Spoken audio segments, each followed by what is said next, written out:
Hello scholars, today we're going to begin a lesson 5, when you're having more than one.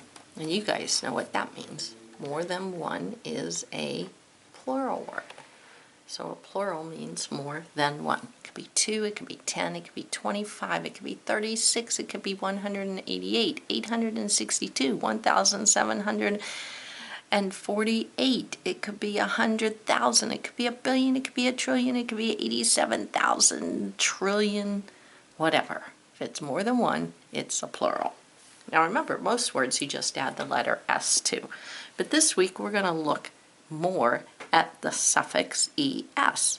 So right in green it says add the letters ES to words that end with SH, CH, double S, and X to make the word mean more than one. I focused on this one last week. Here's a floss ending, but it's just the double S. And here are two of our H brother digraphs. So we should be able to remember those letters and sounds. Well, let's get started. Read the pattern words fast. Read with me. Foxes, glasses, brushes, benches, boxes, dresses, wishes, lunches, splashes, smashes, kisses, quenches, sandwiches, classes, ostriches. Excellent. So I can put a check mark there. I think some of these were words we already worked with. Box, fox, in our previous lessons. So if you already know how to spell the base words, easy peasy lemon squeezy for this. Then it says to circle. So let's annotate our directions. Just means to mark them up so we're sure we know what we're doing. Circle the main part of the word. So let's look at fox. The main part is fox, foxes. So we're going to circle fox. Glasses. The main part is glass. Brushes. The main part is brush. So you're going to continue to do that all the way down through our pattern words. I see that I'm only leaving off suffix ES, and I bet that's what we leave off in all of those words. So continue to do that, and then check it off. Then it wants you to underline, so let's underline the spelling of the last sound in the main word. So the last sound, fox is. So I think it's going to be the suffix ES. Glasses. The last sound is going to be our suffix. So we're going to underline the suffixes. And when you do that, check it off. ABC order. Maybe you remember talking about ABC order last year.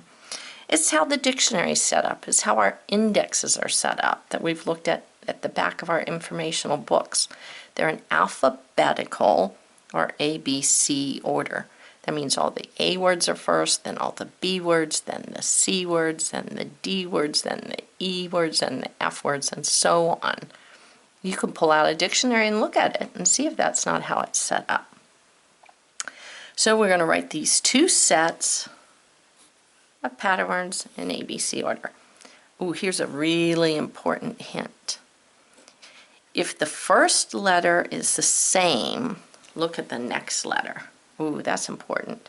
If the first letter is the same, put my eyeballs in my look at the next letter. And look at our very first one. They're all the same.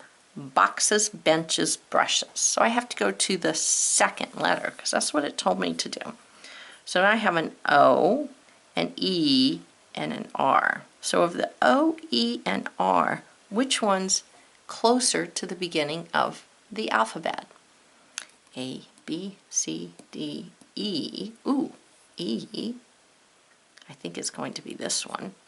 F, G, H, I, J, E. I haven't even gotten to any of the others. So I'm going to write benches right here. So as we write it, we're going to see it, say it, hear it, and write it because it's one of our pattern words. We want to ingrain it in our brain. Are you ready? B, E, N, C, H, digraph, is benches, E-S, suffix E-S. Excellent. Now, is the O next or the R? If you have an alphabet strip, I sent one home with you at the beginning of the year, either a strip or a card. You could get that out and look. Is O first or is R? I'm going to continue from E.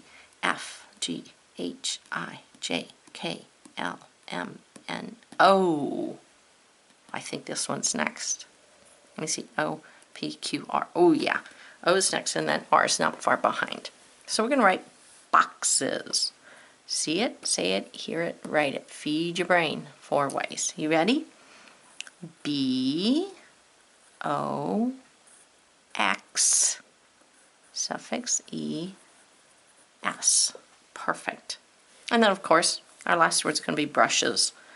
Feed our brain. You know 4 ways to say it, hear it, and write it. You ready? Begin. B, R, U, S, H, E, S. Excellent. Now, you're going to do the next set all by yourself. I know you can do it. Just remember, if the first letter's the same, which they are, you're going to look at the next letter. P-A-M. Well, that's going to be easy. A is the first letter, so I'll even give you that check mark. Let's go down and take a look at our heart words. I'm going to make my heart remind me visually. Heart words. Heart words. What are heart words?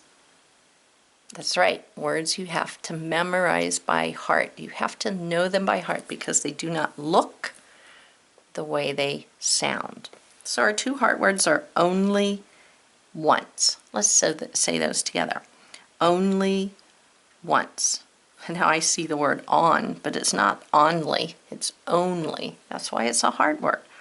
Once. Well, that sounds like it should begin with a W.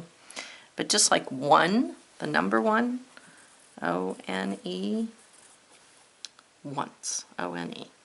All right, let's take a look. We're going to read and fill in the blanks. Read carefully. Make sure you annotate, because this is where they trick us. Both heart words, so both of them, start with which 2 letters? So what are the first 2 letters? They both have an O, and the second letter is an N. Oh, well, that'll help us memorize them.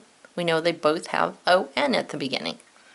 So just feed that to your brain. O-N, O-N, O-N. Only and once.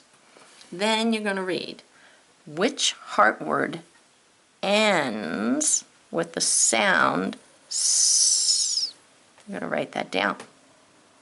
Which heart word ends with the letter E? Oh, I can look and see that one's once. Which heart word ends with the sound of long E? Ooh, the sound. Make my ear. Of long E. And they've already underlined it, but I'm going to circle it. So you're going to have to hear it. Is it only or once that ends with the sound? This is really important. Of long E. Don't let it trick you. Which heart word has 1 syllable? Which heart word has 2 syllables? So 1 syllable, 2 syllables. Remember? 2 syllables. 1 syllable. All right, I know you can do this. So, till next time, go out and do great works.